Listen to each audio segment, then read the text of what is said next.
سکتے جب تک اعمال درست نہیں ہوں گے. یہ جتنے ہزار ہا کا سمندر موتقفین موتقفات کا ہے، میرا پیغام لے جائیں، پاکستان کے گھر گھر پہنچائیں، اور پوری دنیا میں لوگ جہاں جہاں تک سن رہے ہیں وہ پہنچائیں اس پیغام کو ہر جگہ.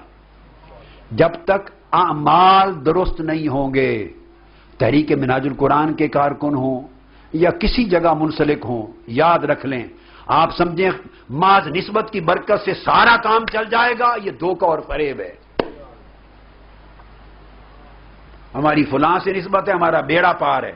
ایسے بیڑے پار ہونے کا کوئی تصور نہ شریعت میں ہے، نہ طریقت میں، نہ حقیقت میں، نہ اولیاء کے ہاں، نہ صوفیاء کے ہاں. حضور سیدنا غوث الاعظم رضی اللہ تعالیٰ عنہ نے بے عمل شخص کا بیڑا کبھی پار نہیں کیا.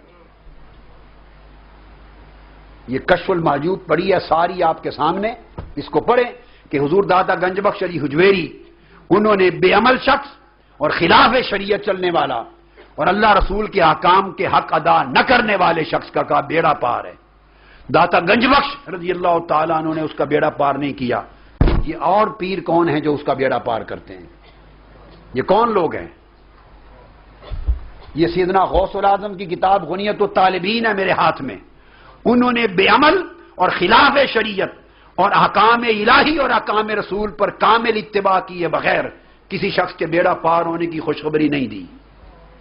ان کی جو کتاب چاہیں اٹھا کے دیکھ لیں، ان کی فتوح الغیب دیکھ لیں، ان کی الفتح الربانی دیکھ لیں، ان کے مواعظ کو دیکھ لیں، سر الاسرار کو دیکھ لیں، جس کتاب کو آپ دیکھ لیں سیدنا غوث الاعظم شیخ عبد القادر جیلانی رضی اللہ تعالیٰ عنہ کی، حضور خواجہ اجمیر کی تعلیمات کو لے لیں، اولیاء صوفیاء میں جس کو پڑھ لیں. میں معروف نام بتا رہا ہوں، باقی کتابیں تو انشاءاللہ آتی رہیں گی. کسی نے بغیر عمل کے حال کے بات نہیں کی اور بغیر شریعت کے طریقت کی بات نہیں کی.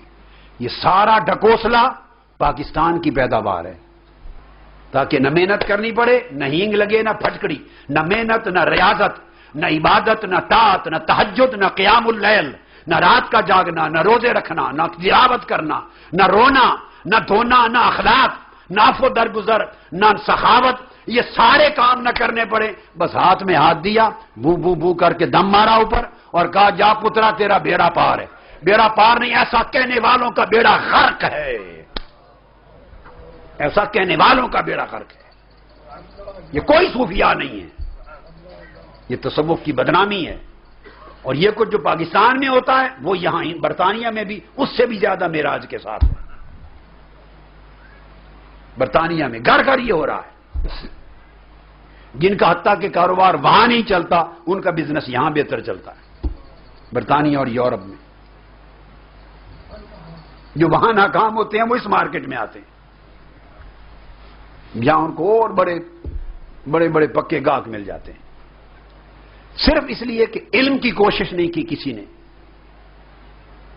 اور اہل سنت کی نسلیں عقیدے سے ہاتھ دھو رہی ہیں اس لیے کہ وہ اپنی اولاد کو علم پر نہیں لگاتے.